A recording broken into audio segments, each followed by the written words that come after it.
Hello, everyone. It's Daniel again, just coming back for the third day. Um, just trying to, again, just finding hope and through faith and love through faith, of course, and trying to just lead a better life overall. The Some crazy things happened when I started diving deeper into religion, and I started having positive things actually happening to me, which is super good. And just inviting this energy into my life has been so far a positive experience. So, because a lot of the times for a long time things were negative. Didn't do terrible things, but they were just negative. It wasn't living the best possible way I could possibly live. And everything's starting to be better. So that's good. So last time we were together,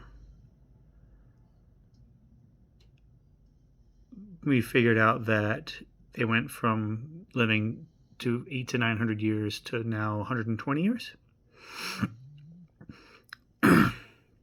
So I'm kind of have to start where I left off last time and then go from there. And the Lord said, My spirit shall not always strive with man, for that he is also flesh, yet his days shall be 120 years. There were giants in the earth in those days, and also after that, when the sons of God came in unto the daughters of men, and they bare children to them.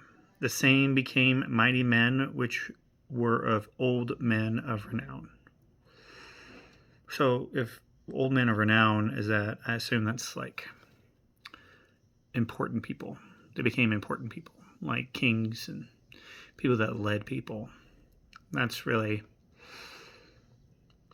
I'm understanding. And God saw that the wickedness of man was great in the earth, and that every imagination of the thoughts of his heart was only evil continually. So is it saying that we're always evil? We have wickedness in our heart? But that can't be for everybody, right? At least it's not for me. I don't believe a lot of people are evil. I think people have bad tendencies and tendencies to do things that are not good, but not everybody. That's just a generalized statement. I believe a lot of people are good. And it repented the Lord that he had made man onto earth, and it grieved him at his heart. So that's, yeah. And the Lord said, I will destroy man whom I've created from the face of the earth, both man and beast, and the creeping thing, and the fowls of the air, for it repenteth me that I have made them. So what he's saying is, I made this thing that I thought would be good, and that it's not good. So therefore, I must eliminate it and start over. This is what I'm getting. But Noah found grace in the eyes of the Lord. These are the generations of Noah. Noah was just a man and perfect in his generations, and Noah walked with God. And Noah begat 3 sons, Shem, Ham, and Japheth. The earth was also corrupt before God, and the earth was filled with violence. Sounds like it is today, doesn't it? Full of violence. I don't understand why everything's so violent. Has there ever been a time of peace in our entire lives, in our existence? Or as a civilization, has there ever been peace? Or is it always war? Seems like it's just repeats the same cycle over and over again. War. War's not good. What is it good? What does it do good? Nothing. Then you get people that lose parents that lose children, people lose food, jobs, transportation, things that made their lives livable are now gone. I don't know about back then, but now I believe that possibly that it's about oil and money and not whatever they say. Because whoever owns the money owns the power. It's kind of messed up. And God looked upon the earth, and behold, it was corrupt, for all flesh had corrupted his way upon earth. And God said unto Noah, The end of all flesh is come before me, for earth is filled with violence through them, and behold, I will destroy them with the earth. Make thee an ark of gopher wood. Rooms shalt thou make in the ark, and shalt pitch it within and without with pitch. And this is the fashion which thou shalt make it of. The length of the ark shall be 300 cubits, the breadth of 50 cubits, and the height of 30 cubits. And a window shalt thou make to the ark, and in a cubit shalt thou finish it above. And the door of the ark shalt thou set aside thereof with lower, second, and third stories shalt thou make it. And behold, I, even I, do bring a flood of waters upon the earth to destroy all flesh, wherein is the breath of life from under heaven, and everything that is in the earth shall die. That's pretty rough, man. Like, with the short amount of people, small amount of people that were around at this time, based on this information, they're so bad that he's going to start over. It's like a hit and reset on a computer. It's like factory data reset for your phone. It's all the way back down to nothing.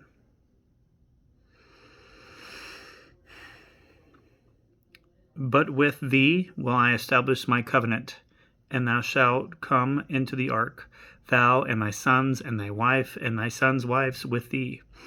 And of every living thing, all of flesh, 2 of every sort shall thou bring unto the ark, to keep them alive with thee.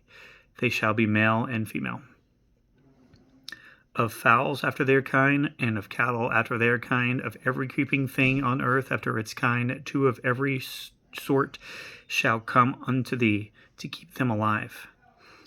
And take thou unto thee of all food that is eaten, and thou shalt gather it to thee, and it shall be for food for thee and for them. Thus did Noah according to all that God commanded him, so did he. So what I'm seeing is this flood, he had to take care of the animals and the insects and all the things, and then feed them, and then himself. And the Lord said unto Noah, Come thou and all thy house into the ark, for thee have I seen righteous before me in this generation. Of every clean beast thou shalt take to thee by sevens, the male and his female, and the beasts that are not clean by 2, and the male and his female. And of the beasts that are not clean. I wonder what that means. Of not clean. So like dirty animals? Is that what he's talking about? Like I hear pigs are dirty animals. I don't know.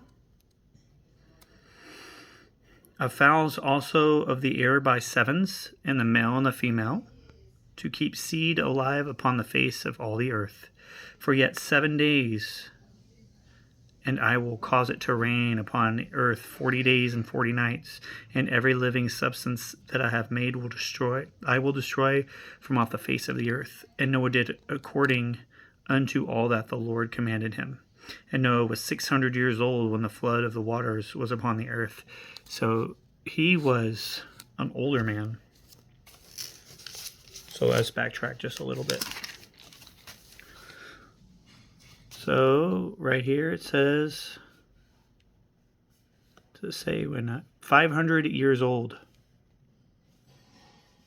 Never said when he died, though. It says 500 years old when he had these people. And right here,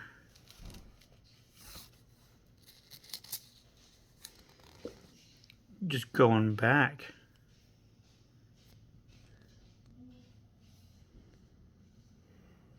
where are you?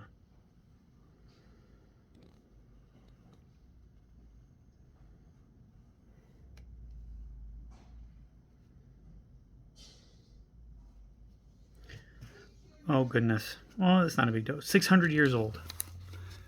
So, good Lord. It's an older man. He's still getting after it. Still doing what he needs to do.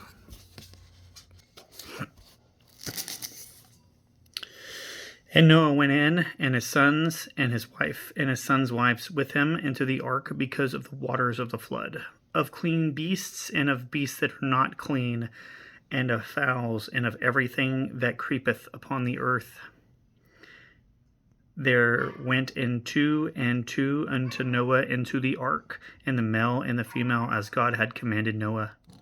And it came to pass after 7 days that the waters of the flood were upon the earth. So he had 7 days to build this. 7 days, looks like. How do you do it that fast? And I could be reading this wrong. But after 7 days, that was it. It started raining. In the 600th year of Noah's life, in the 2nd month of the 17th day of the month, and the same day were all the fountains of the great deep broken up, and the windows of heaven were opened, and the rain was upon the earth 40 days and 40 nights. In the same day entered Noah and Shem and Ham and Japheth and the sons of Noah and Noah's wife and the 3 wives of his son with him into the ark. They and every beast after his kind, and all the cattle after their kind, and every creeping thing that creepeth upon the earth of his kind, and every fowl after his kind, and every bird of every sort. So it's just recapping, I guess. And they went in unto Noah into the ark, 2 and 2 of all flesh, wherein is breath of life. And they that went in male and female of all flesh, as God had commanded him. And the Lord shut him in, and the flood was 40 days upon the earth, and the waters increased, and bare upon the ark, and it was lifted up above the earth. And the waters prevailed, and they were increased greatly upon the earth, and the ark went upon the face of the waters. And the waters prevailed exceedingly upon the earth, and covered up all the high hills. They were under the whole heaven were covered. 15 cubits upward did the waters prevail, and the mountains were covered.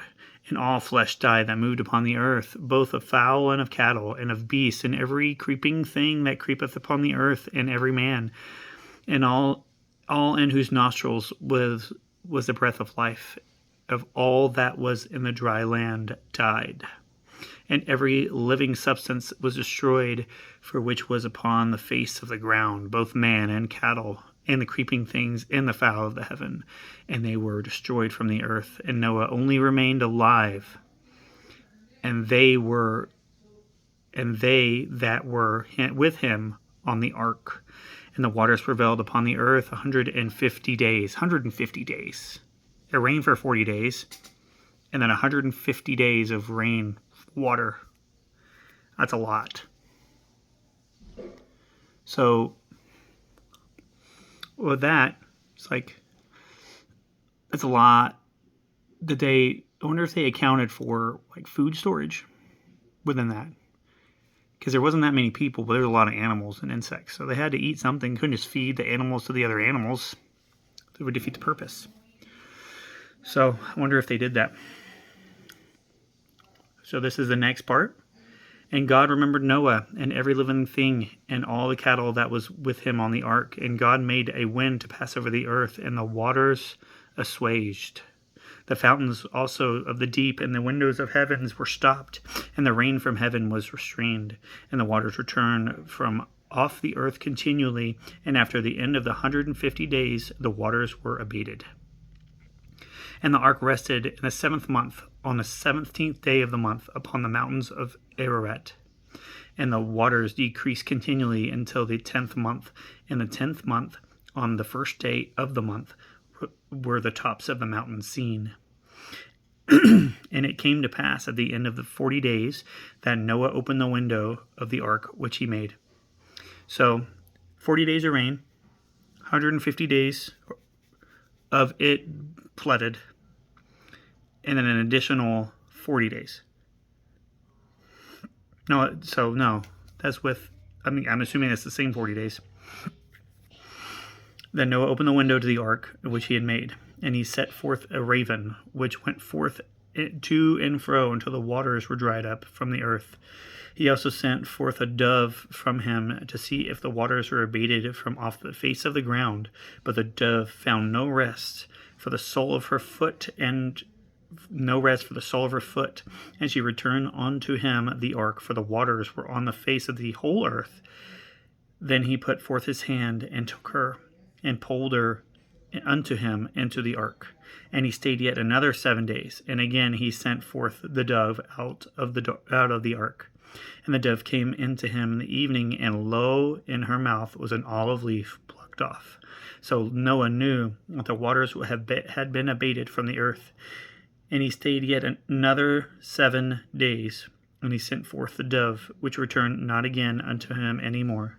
And then it came to pass in the 601st year, in the first month, the first day of the month, the waters were dried up from the earth. And Noah removed the covering of the ark, and looked, and behold, the face of the ground was dry. And in the second month, on the 7th and 12th day of the month, was the earth dried.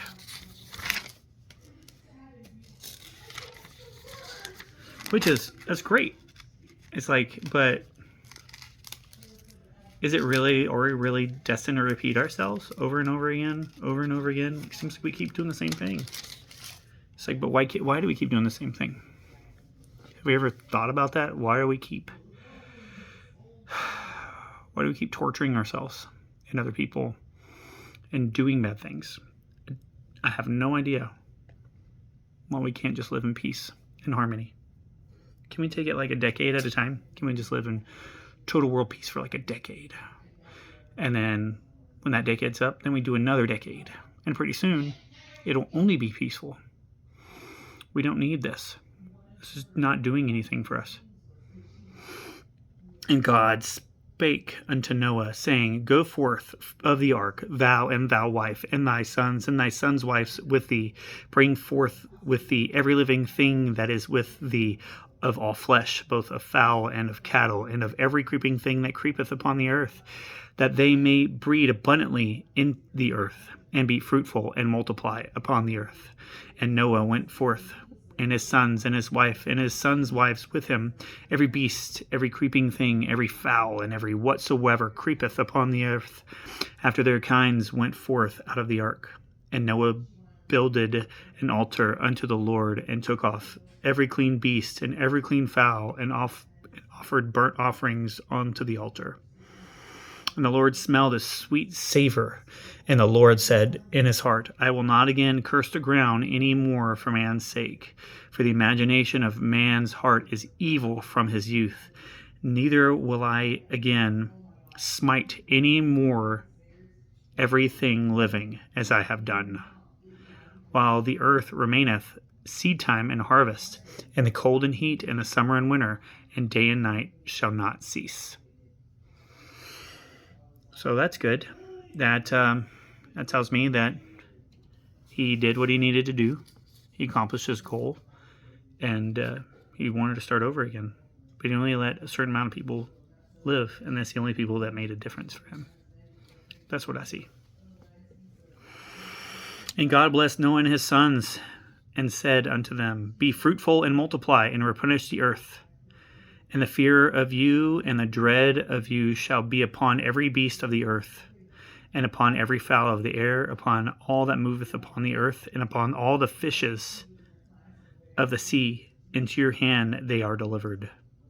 Every moving thing that liveth shall be meant for you, even as a green herb I have given you all things. But flesh without life thereof, which is the blood thereof, ye shall not eat. And surely your blood of your lives will I require, at the hand of every beast will I require it, in the hand of every man, at the hand of every man's brother will I require the life of man. Whoso sheddeth man's blood, by man shall his blood be shed, for in the image of God made he man. So, that is going to be all for me for now. Gonna make my little mark here, which is, so it's saying that